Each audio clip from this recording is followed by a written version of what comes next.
নমস্কার, আমি সুমনা। পরিযায়ী পরিবারের একটি নতুন ভিডিওতে আপনাদের সকলকে স্বাগত জানাই। জামাই ষষ্ঠী উপলক্ষে আমাদের বাড়িতে আজ কি কি আয়োজন হয়েছে আপনাদের সাথে সেটাই শেয়ার করব। প্লিজ পুরো ভিডিওটা দেখতে থাকুন, আশা করি ভালো লাগবে। কি রান্না করছিস? পুরো ঘেমে জল হয়ে গেছিস তো।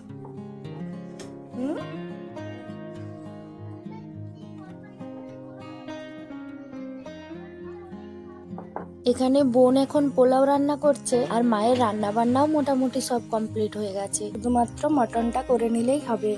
তো ওদিকে আমি এবার উনুনে মাংসটা বসিয়ে দেব।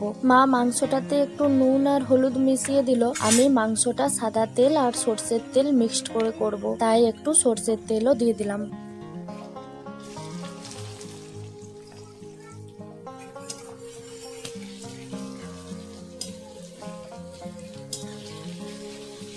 উনুনে রান্না বান্না করার অভ্যেস নেই ঠিকই, কিন্তু উনুনের রান্না ভীষণ টেস্টি হয়। আমাদের বাড়িতে প্রতিদিনের রান্না কিন্তু উনুনেই হয়ে থাকে। টুকিটাকি কিছু জিনিস হলে গ্যাসে করা হয়, আর গ্রামের দিকে তো জ্বালানিও প্রচুর থাকে। যেমন আমাদের নিজেদের গাছেরই অনেক কাঠ থাকে, আর তাছাড়া বাবা কাকুরা বনে গিয়েও পাতা নিয়ে আসে। মশলাটা ভালো করে কষিয়ে নিয়ে মাংসটা দিয়ে দিলাম। একটু পেঁপে থাকলে ভালো হতো, মাটনে পেঁপে দিলে কিন্তু খেতে ভালোই হয়, সাথে সাথে আরো হেলদিও হয়ে যায়। ব্যাস, মাংসটাকে এবার সবকিছু মশলার সাথে ভালো করে মিশিয়ে নিয়ে ঢাকা দিয়ে দিলাম।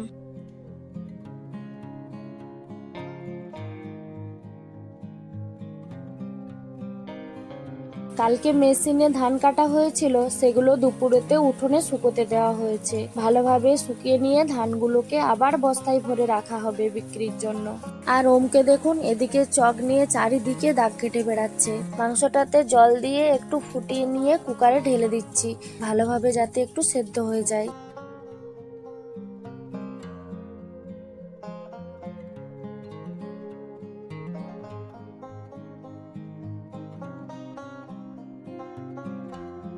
দাঁড়ান, আর কি কি রান্না হয়েছে আপনাদের একটু দেখিয়ে দিই। এটা হলো কলমি শাক ভাজা, পটল ভাজা, ভেন্ডি ভাজা, পোস্ত, আর এখানে আছে কুঁদরি ভাজা আর আলু ভাজা।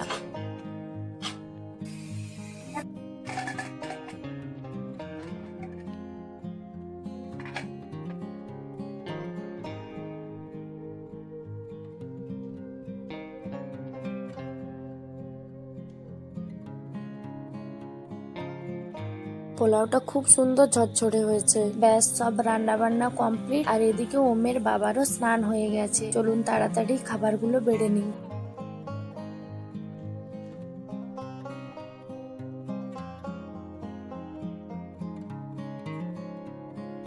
বাহ, খুব সুন্দরভাবে সাজিয়ে মা দীপকে খাবার পরিবেশন করলো। জানেন তো, বিয়ের পর থেকে এই প্রথম আমার মা এই বাড়িতে জামাই ষষ্ঠী পালন করার সুযোগ পেল। প্রত্যেকবারই দীপ কোনো না কোনো কাজে আটকে পড়তো, ছুটি পেত না। মায়ের তো মুখটা দেখেই বোঝা যাচ্ছে মা ভীষণ খুশি হয়েছে, আর মায়ের সাথে সাথে আমরাও ভীষণ খুশি। আজকের দিনটা আমাদের খুব খুব ভালো কেটেছে। ভিডিওটা কেমন লাগলো অবশ্যই জানাবেন, আর ভালো লাগলে একটা লাইক, শেয়ার এবং সাবস্ক্রাইব করে দেবেন। আজ তাহলে আসি, সকলে ভালো থাকবেন। দেখা হবে পরের একটা ভিডিওতে।